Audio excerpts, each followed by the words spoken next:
आप सभी को नमस्कार। मैं स्मित कुमार एक नई वीडियो में एक बार फिर आपका स्वागत करता हूं और आज मैं बात करूंगा खाप पंचायतों के ऊपर। खाप पंचायतें प्राचीन काल से ही उत्तर पश्चिमी भारत की अ, सामाजिक जनजीवन का हिस्सा रही हैं और खाप पंचायतों का इतिहास लगभग 1400 से 1500 वर्ष पुराना है। और खाप पंचायतें सामाजिक जीवन में, सामाजिक कार्यों में समय समय पर अपना दायित्व और अपना कर्तव्य का निर्वहन करती रही हैं। लेकिन बहुत बार उनके ऊपर प्रश्न चिन्ह भी लगा और माननीय न्यायालय ने भी खाप पंचायतों और उनके द्वारा लिए गए निर्णयों के ऊपर अपनी टिप्पणी करनी पड़ी। तो मैं आज एक विस्तृत चर्चा खाप पंचायतों, खाप के अर्थ, उसके इतिहास और उसके कार्यों और उसकी आलोचना क्यों होती है, इन सब को लेकर के करूँगा। तो सर्वप्रथम हम बात करेंगे कि खाप शब्द का अर्थ क्या है। खाप शब्द दो अ, शब्दों से मिलकर के बना है, ख और आप। ख का अर्थ होता है आकाश और आप का अर्थ है जल।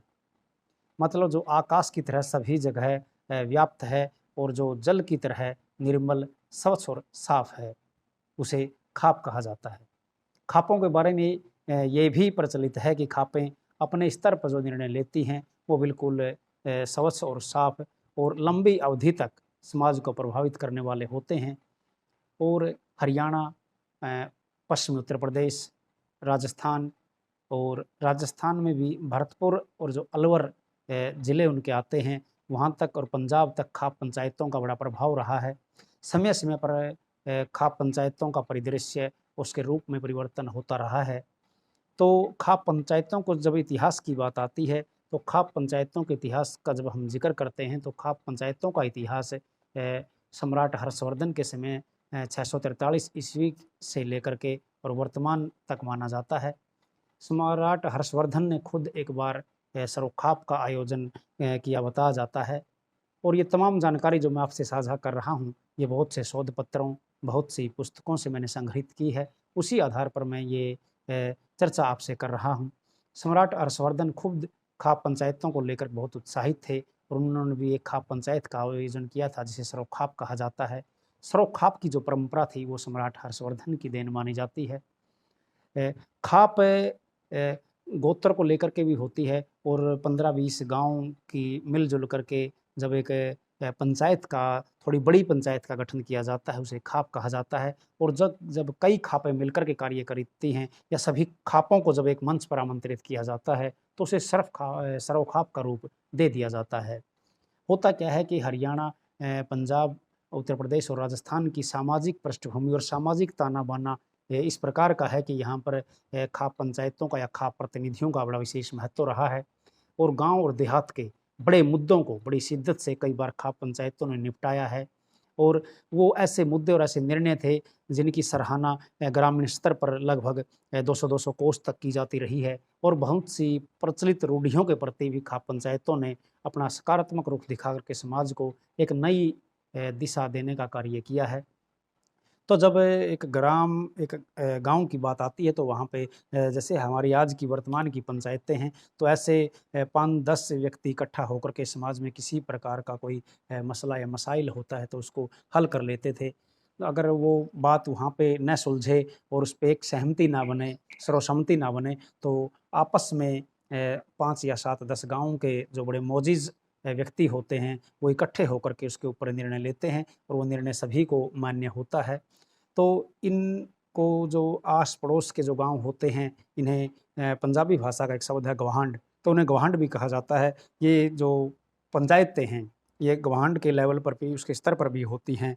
लेकिन समय-समय पर, जैसे पंजाब हमारा प्रांत है, तो वहाँ पर समय को देखते हुए जैसे-जैसे समय बीतता गया, महाराजा हर्षवर्धन के समय के बाद, तो वहाँ पर इनको खाप पंचायतों को मोर्चा भी कहा जाने लगा और अलग-अलग प्रकार के नामों से इसे जाना गया, लेकिन इसका स्वरूप बेसिकली वही रहा जो एक खाप पंचायत का था।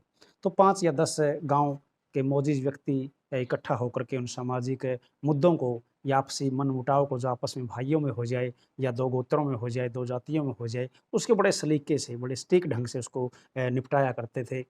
लेकिन बीच-बीच में कुछ ऐसे मुद्दे भी आए जब उन मुद्दों के ऊपर माननीय न्यायालय को, चाहे वो डिस्ट्रिक्ट कोर्ट्स थी, चाहे वो हाई कोर्ट थी या माननीय सर्वोच्च न्यायालय का रुझान इस प्रकार की तल्ख टिप्पणियाँ उन्होंने खाप पंचायतों के बारे में की कि खाप पंचायतों पर एक क्वेश्चन मार्क भी लगा, एक प्रश्न चिन्ह भी लगा। उसकी चर्चा मैं थोड़ी देर बाद आपसे करूँगा। उसके बाद जब वो 10 या 15 गाँव इकट्ठे होकर के किसी मुद्दे को सुलझाते, अगर वो वहाँ पे सुलझ जाता तो ठीक था, नहीं तो एक बड़े स्तर पर खाप पंचायत का जो इतिहास है हरियाणा में या राजस्थान में या यूपी में, वो अलग-अलग गोत्र के नाम से भी रहा है। जैसे जो सबसे बड़ी खापें रही हैं, वो सातरौल खाप जैसे हरियाणा की है, पुनिया खाप हरियाणा से आती है और दलाल खाप है, हमारी दहिया खाप है, शौराण खाप है, पुनिया खाप का मैंने ज़िक्र किया। उत्तर प्रदेश की अगर मैं बात करूँ जहाँ से बाबा महेंद्र सिंह टिकैत आते थे, बाल्यान खाप वहाँ की है। तो इस प्रकार का रूप और इस प्रकार की खापें पूरे उत्तर-पश्चिमी भारत में बड़ी सक्रिय रही हैं और उन्होंने अपने कार्यों से लंबे वक़्त तक समाज को प्रभावित किया है। तो उसके बाद खाप के जो अस्तित्व था, खाप की जो परंपरा थी, उसमें थोड़ा परिवर्तन ये आया कि जो हरियाणा का दक्षिणी भाग है, चाहे इसमें हम फरीदाबाद की बात करें, मेवात की बात करें, जिसे वर्तमान में नूंह कहा जाता है, पलवल की बात करें, तो इस प्रकार की जो पूरे हरियाणा में या उत्तर प्रदेश में जिसको खाप नाम दिया जाता है, तो यहाँ पर इसको पाल या गोत्र के नाम पर भी चिह्नित किया जाता है। जैसे डागर पाल एक बड़ी खाप जैसे जिसको हम नाम देते हैं, यहाँ डागर पाल के नाम से उसको जाना जाता है, तेवतिया पाल के नाम से जाना जाता है और उत्तर प्रदेश का एक गाँव है नूंह की पुन्हाना तहसील के साथ लगता हुआ कांवर, तो बेनीवाल पाल को जाना जा सकता है और इस प्रकार की न जाने कितनी ही पाल और कितनी ही खापें हरियाणा, पंजाब और पश्चिमी उत्तर प्रदेश में कार्यरत हैं और जो अपने-अपने ढंग से इस समाज को एक नई दिशा दे रही हैं। तो खाप से जब थोड़ा उसका संगठन का रूप बड़ा हो जाता है, कोई ऐसे मुद्दे हो जाते हैं जिनके ऊपर कोई एक खाप या कई खापें मिलकर के निर्णय नहीं ले पाती, तो फिर सर्व खाप की मीटिंग बुलाई जाती है। उसमें कई खापें या कई पाल इकट्ठा होते हैं और वो विचार-विमर्श करके एक सर्वसम्मति का ऐसा निर्णय जो दोनों पक्षों को मंज़ूर हो, उसमें तय करते हैं। उसके बाद क्या होता है खाप पंचायतें या पाल इन्होंने सामाजिक क्षेत्र में भी बड़ा बेहतरीन कार्य किया है और कई कार्य ऐसे हैं जो सामाजिक क्षेत्र में इनके माइलस्टोन कहे जा सकते हैं।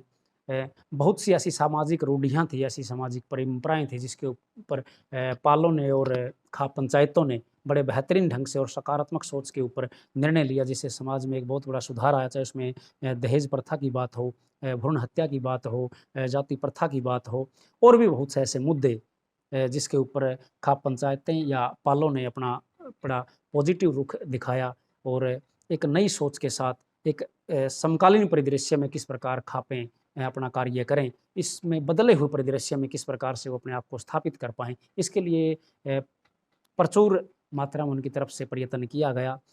तो सामाजिक क्षेत्र में जहाँ उनका महत्व है, तो यहाँ पर भी मैं यह कहना ज़रूरी समझता हूँ कि खाप पंचायतें और पाल राजनीतिक क्षेत्र में भी अपना अस्तित्व रखती हैं, अपना महत्व रखती हैं। उनका एक अपना अलग ढाँचा है, जिससे कई बार राजनीतिक मुद्दे प्रभावित होते रहे हैं या राजनीतिक दल प्रभावित होते रहे हैं। बहुत से कैंडिडेट्स की हार-जीत में खाप पंचायतों का या पालों का बड़ा योगदान रहा है।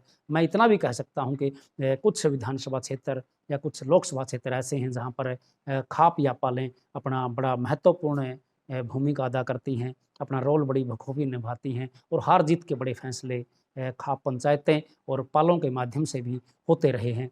परंतु लेकिन इतना भी कहा जाता है कि बहुत से निर्णयों की वजह से बहुत से ऐसे निर्णय हैं उनका यहाँ ज़िक्र करना लाज़मी मैं नहीं समझता जिसकी वजह से भारत की सर्वोच्च न्यायपालिका हो, चाहे लोअर कोर्ट्स हों, उनको कई निर्णयों को लेकर के चाहे वो पालों के निर्णय हों या खाप पंचायतों के निर्णय हों, उनके ऊपर टीका-टिप्पणी की है या प्रश्न चिन्ह लगाया है। यहाँ एक बात तो तय है कि चाहे खाप पंचायतों का या पालों का इतिहास लगभग 1000 साल से ऊपर का हो, फिर भी आज की बदली हुई परिस्थितियों में, आधुनिक परिदृश्य में खापों को और पालों को और उनके प्रतिनिधियों को अपने गिरेबान में झाँकने की ज़रूरत है। उसको नए तरीके से सोचने की ज़रूरत है। समाज में एक नई क्रांति लाने की ज़रूरत है और ये तब हो पाएगा जब हम एक नई सोच के साथ, एक नए विज़न के साथ समाज को, सर्व समाज को साथ लेकर के अपने निर्णयों में भागीदार बना करके ऐसे निर्णय जनता के या समाज के सामने रखेंगे जिसका सभी लोग सम्मान करें, तो खाप पंचायतों की और पालों की भूमिका, उनका रोल उससे और ज़्यादा बढ़ेगा। ये सारा जो इतिहास है खाप पंचायतों का लगभग 1400 वर्ष का, ये आज भी जो खाप पंचायतों का या सर्व खाप का जो सबसे बड़ा मुख्यालय माना जाता है उत्तर प्रदेश के जनपद मुजफ्फरनगर का गांव सोरम, उस सोरम चौपाल से बड़े ऐतिहासिक निर्णय पूर्व में भी लिए गए और वर्तमान में भी सोरम चौपाल अपना बड़ा महत्वपूर्ण योगदान देश की राजनीति में, सामाजिक व्यवस्था में और संगठनों में, जितने भी सामाजिक संगठन हैं, अपनी भूमिका वो अदा करती है। और बहुत से बड़े महत्वपूर्ण निर्णय जिसने देश की राजनीति को, देश की सामाजिक व्यवस्था को प्रभावित किया, वो सोरम चौपाल से लिए जाते रहे हैं। और वहाँ लगभग 1300 से 1400 साल का जो खाप पंचायतों का इतिहास है वो बड़ा सुरक्षित है। और बहुत से ऐसे लोग रहे हैं जिन्होंने उनके ऊपर अपनी पीएचडी की डिग्री भी हासिल की, चाहे उनमें मैं नाम ले सकता हूँ डॉक्टर जीसी द्विवेदी जी का, डॉक्टर बालकिशन डबास जी, डॉक्टर एमसी प्रधान जी। ये तमाम वो लोग थे जिन्होंने इन खाप पंचायतों, उनके अस्तित्व, उनके इतिहास और उनके महत्व के ऊपर चर्चा की। तो इस प्रकार से हम कह सकते हैं कि खाप पंचायतों का इतिहास है बहुत पुराना है और बड़ी परंपराओं से निकल करके, बड़े अनुभव से निकल करके ऐसे लोगों ने इस खाप पंचायतों का नेतृत्व किया जिसने देश की राजनीति को या हरियाणा, पंजाब और राजस्थान और पश्चिमी उत्तर प्रदेश की राजनीति को काफ़ी हद तक प्रभावित किया है। तो खाप पंचायतों को बदलते हुए परिदृश्य में कार्य करने की ज़रूरत है ताकि आने वाली पीढ़ियाँ, आने वाले लोग, शिक्षित जो एक वर्ग है उनका सम्मान कर पाए, ऐसे निर्णय उनके स्तर पर लिए जाएं जो सर्व समाज में अपना महत्व रखते हों। तो उससे खाप पंचायतों की भूमिका आने वाले समय में और ज़्यादा बढ़ेगी। तो आज इस वीडियो में इतना ही। खाप पंचायतें, खाप का अर्थ, उनका इतिहास और उनका समाज में महत्व, इन तमाम विषयों पर मैंने आपसे चर्चा की। उम्मीद करता हूँ एक नई वीडियो में आप नई जानकारी मैं आपको दे पाऊँ और आपको लाभान्वित कर पाऊँ और इस प्रकार की प्राचीन परंपराओं से जो हमारे समाज का हिस्सा हैं। आज के लिए इतना ही। जय हिंद, जय भारत।